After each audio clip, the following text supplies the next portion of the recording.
ابھی ریسنٹلی میں نے رانا ثناءاللہ صاحب کی ایک ویڈیو دیکھی جس کے اندر وہ اس بات پہ گلہ کر رہے ہیں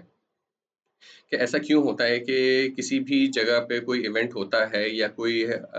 واقعہ ہوتا ہے، اس کا امپیکٹ پاکستان کے اندر ہمیں دیکھنے کو ملتا ہے، جبکہ دنیا میں ایسا نہیں ہوتا کہ پاکستان کے اندر کوئی چیز ہو اور اس کا امپیکٹ جو ہے کسی دوسرے اسلامی ملک کے اوپر ہو۔ تو یہ گلہ جو وہ کر رہے ہیں یہ ایران کے معاملے پہ ہی کیوں آ کے کر رہے ہیں؟ آپ کی جو قیادت ہے یا جتنے بھی اینکر پرسن ہیں وہ ہمیشہ یہی کہتے رہے ہیں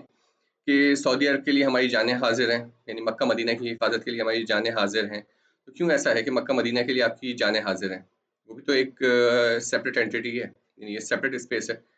تو یہ کامن سینس والی بات ہے کہ کیونکہ ظاہر سی بات ہے جو یہاں پر بسنے والے لوگ ہیں ان کی دلی وابستگیاں ہیں، وہ ان کے لیے ایک مقدس جگہ ہے، چاہے وہ شیعہ ہو سنی ہو، جو بھی یہاں پر پاکستان کے اندر مسلمان ہے اس کے لیے وہ ایک مقدس جگہ ہے۔ اگر وہاں پر کوئی بھی چیز ایسی ہوتی ہے، اس پہ کوئی حملہ ہوتا ہے تو نیچرل ہے کہ پاکستان کے اندر، انڈیا کے اندر یا بنگلہ دیش کے اندر اس کا امپیکٹ آپ کو نظر آئے گا۔ اب رہا سوال کہ آپ بولیں کہ ہمارا ان کے ساتھ معاہدہ ہے، آپ نے یہ باتیں تو معاہدے سے پہلے بھی کی ہوئی ہیں، تو اس کے اندر معاہدہ امپورٹنٹ نہیں ہے کہ آپ نے آج معاہدہ کر لیا ہے تو آپ جو ہے یہ بات کر رہے ہیں کہ اگر ایران کا ان کے درمیان میں کوئی تنازع ہوتا ہے، سعودی عرب کے درمیان میں تنازع ہوتا ہے تو اس وقت جو ہے آپ انویٹ کریں گے یا جو بھی اپنا کردار وہاں پر آپ پیش کریں گے۔ پرابلم یہاں پر یہ ہے کہ آپ جو ہے جو کہہ رہے ہیں کہ ہم معاہدے کی وجہ سے جا رہے ہیں، معاہدے کی وجہ سے جا رہے ہیں، تو آپ کا تو معاہدہ ایران کے ساتھ بھی تھا اس کی گیس پائپ لائن کے حوالے سے، جو کہ آپ نے فلفل نہیں کیا، اور سب کو معلوم ہے کہ وہ کس پریشر کے تحت آپ نے فلفل نہیں کیا۔ تو یہ کہنا کہ ہم ایک معاہدے کے اندر باؤنڈ ہیں، یہ صرف اور صرف آپ کا ایک دھوکہ ہے جو کہ آپ عوام کو دینا چاہ رہے ہیں۔ در حقیقت اگر اس معاہدے کی پاسداری اگر امپورٹنٹ ہوتی ہے آپ کے لیے تو آپ بغیر کسی شرط کے آپ یہ معاہدہ کرتے ہیں، تو یہ سب کو پتہ ہے کہ آپ نے کن شرائط کے تحت یہ معاہدہ کیا ہوا ہے۔ اب سیکنڈ بات یہ ہے کہ آپ جو یہاں پر لوگ ہیں ان کی وابستگیاں ہیں، یعنی کہ ابھی تو ایک بہت اچھی بات یہ ہوئی ہے کہ ریگارڈلیس کہ شیعہ ہے یا سنی ہے، جو پاکستان کی عوام ہے اس کے دل جو ہے ایران کے ساتھ کنیکٹڈ ہیں، کیونکہ وہ اسرائیل اور امریکہ کے اگینسٹ میں کھڑے ہوئے ہیں۔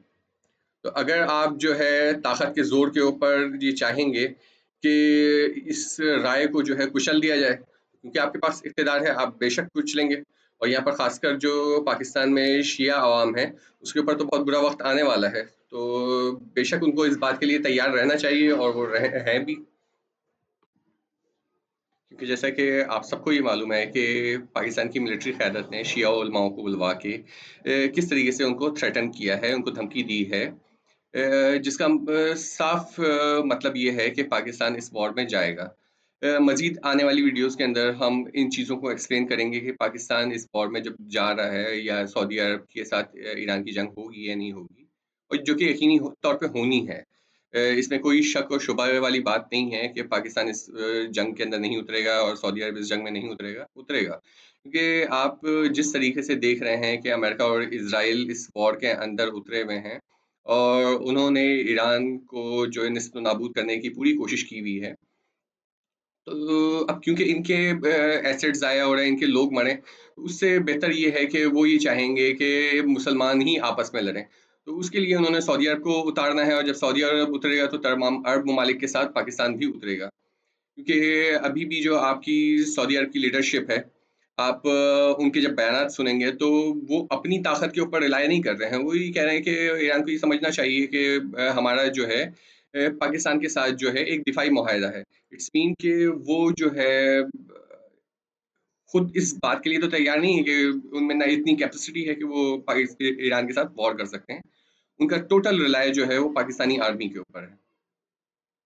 تو لیٹ سی کہ ہم آگے کیا ڈیولپمنٹ دیکھتے ہیں، مگر یہ بات حقیقت ہے کہ ایران کے لیے یہ ایک مشکل وقت ہے، اور ابھی ایران میں بہت ساری ہلاکتیں ہونی ہیں، کیونکہ دیکھیں ایران کے اندر گراؤنڈ پہ انویژن کرنا ان لوگوں کے لیے بھی آسان کام نہیں ہے، یہ وہی کریں گے جو امریکہ اور اسرائیل کر رہا ہے، جسٹ بمباری کریں گے، جیسے سعودی عرب نے یمن کے اندر بمباری کرتا رہا، وہاں پر نصف نابود کر دیا پورے اسٹرکچر کو، مگر وہ یمنی قوم کو جو ہے وہ لیٹ ڈاؤن نہیں کر سکے، ان کو وہ قابو نہیں کر سکے. تو یہی معاملہ ایران کے ساتھ بھی ہوگا کہ یہ لوگ بمباری بس کرتے رہیں گے اور اس کا کوئی امپیکٹ نہیں آنے والا. باقی ہم آگے کی اپنی ویڈیوز کے اندر بتائیں گے کہ نبی صلی اللہ علیہ وسلم کی احادیث کی روشنی میں فردر کیا ڈیولپمنٹ ہونے والی ہیں.